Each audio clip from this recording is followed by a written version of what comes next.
इस क्लास में सभी विद्यार्थी, दो सेंटेंस आपका दिया गया है। ये विद्यार्थियों के द्वारा पूछे गए प्रश्न हैं जो नरेशन की एक्सरसाइज के माध्यम से, नरेशन की एक्सरसाइज है, आप लोगों को हम बता रहे हैं कि कैसे चेंज होगा।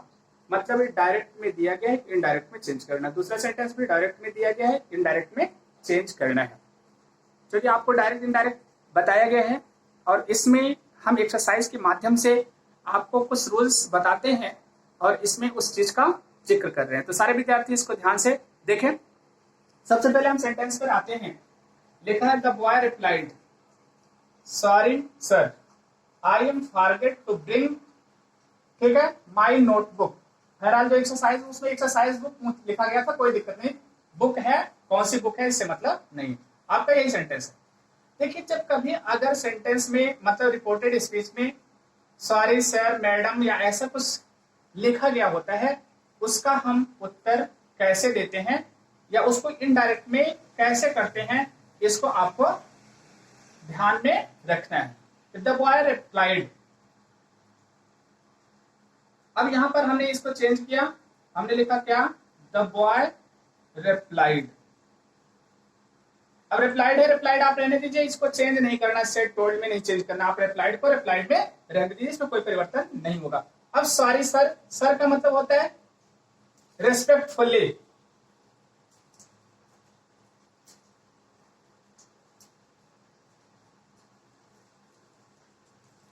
Respectfully,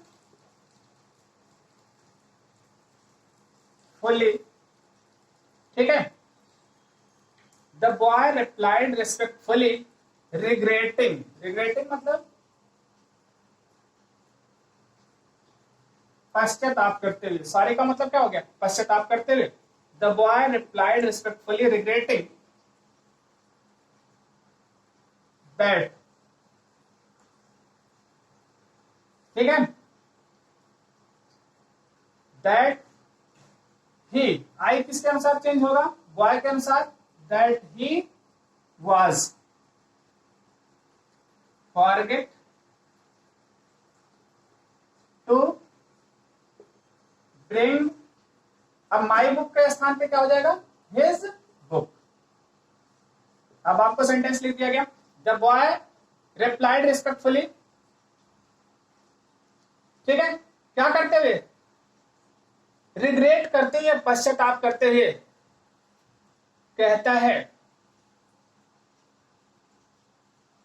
that he was forget to bring his book. इसी को ऐसा भी आप चेंज करके लिख सकते हैं, रिग्रेटिंग, पश्चाताप करते हुए, ठीक है। द बॉय रिप्लाइड रेस्पेक्टफुली मतलब रिग्रेटिंग, द बॉय रिप्लाइड, पश्चाताप करते हुए बच्चे ने उत्तर दिया, respectfully, that he was forget to bring his book. अब आप लोग क्लियर कर सकते हैं कि मतलब क्या करते हैं हम, कभी जब बड़ा नरेशन आता है तो उसको पहले रफ वर्क करते हैं। रफ वर्क करने के बाद सेंटेंस इंप्रूवमेंट को सीखते हैं कि हम सेंटेंस इंप्रूवमेंट कैसे कर सकते हैं।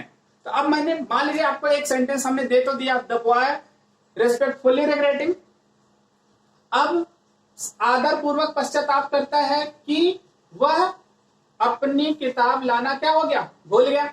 लेकिन आप थोड़ा सा इसको इंप्रूव करना चाहें तो रिग्रेटिंग को पहले यूज कर सकते हैं, रिग्रेटिंग, ठीक है। The boy replied respectfully that he was forget to bring his book. आप नोट कर सकते हैं इसको, क्लियर हो गया, ये आपका क्या हो गया, इनडायरेक्ट हो गया।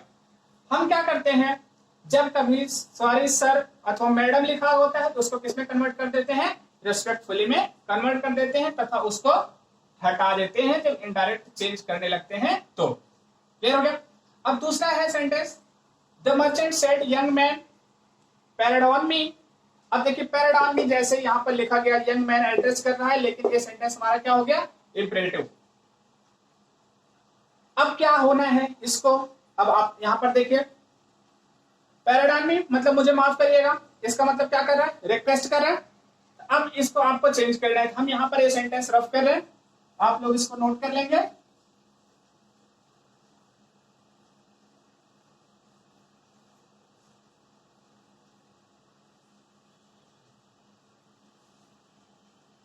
देखिए लिखा गया the merchant said young man pardon में।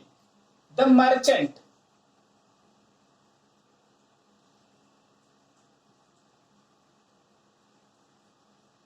क्या हो गया? द मर्चेंट,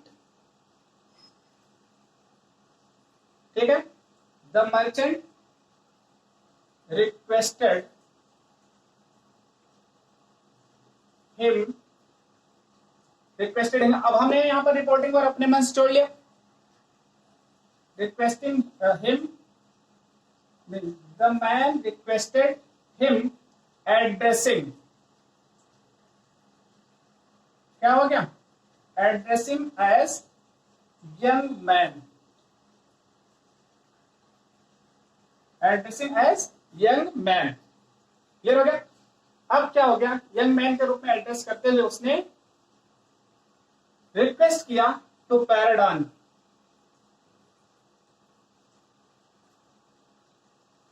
क्या हो गया? टू पैराडॉन मी लिखा है, मी को चेंज किया गया क्योंकि किससे कह रहा है? यू यहां पर देखिए लिखा है, यू का मतलब क्या हो गया? यंग मैन से कह रहा है, हिम नहीं, मी लिखा है, मी किसके अनुसार चेंज होगा? मर्चेंट के अनुसार। पैराडॉन हिम द लिबर्टी, अब आगे लिखा है द लिबर्टी व्हिच, आई का मतलब क्या हो गया? मर्चेंट ही, टेक हो गया, टेक पास्ट में चेंज हो जाएगा, क्या हो गया? टुक इन आस्किंग,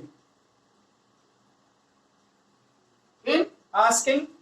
फिर यू देखिए सेकंड पर्सन का प्रोनाउन है, यंग मैन के अनुसार चेंज हो जाएगा, आस्किंग हिम।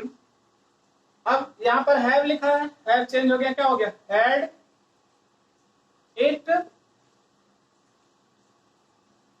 हैपेंस दैट, ठीक है। यू लिखा है, यू का मतलब क्या हो जाएगा?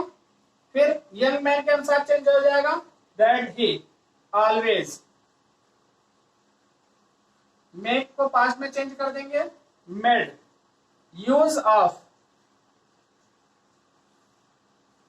क्या हो गया? Use of your left hand, your का मतलब क्या हो गया? फिर पुनः चेंज हुआ, सेकंड पर्सन है, यंग मैन के अनुसार हिज लेफ्ट हैंड,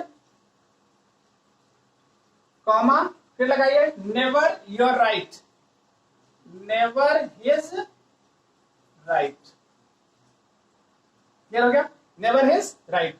अब आपको दो एक्सरसाइज इनडायरेक्ट की दी गई, दोनों आप लोग समझने की कोशिश करिए और इसको इनडायरेक्ट में बनाइए। क्योंकि इंटरमीडिएट स्तर पर या आगे कंपटीशन में थोड़ी सी लंबी एक्सरसाइज पूछी जाती है, तो इस सेंस में अगर हम देखते हैं कहीं पर एड्रेस शब्द का प्रयोग किया गया है, वहां पर हम एड्रेसिंग लगाते हैं। तो लिखा गया the merchant requested him addressing as young man to pardon him the liberty which he took in asking him had it happens that he always made use of his left hand, never his right. Clear हो गया? तो सभी विद्यार्थी ऐसे ही practice करें और exercise अगर problem create होती है आप मेरे पास सेंड करें मेरे व्हाट्सएप नंबर पर, उसका आंसर आपको दिया जाएगा। अगर सबके लायक एक्सरसाइज रहेगी तो पूरे क्लास के लिए सेंड की जाएगी, अदरवाइज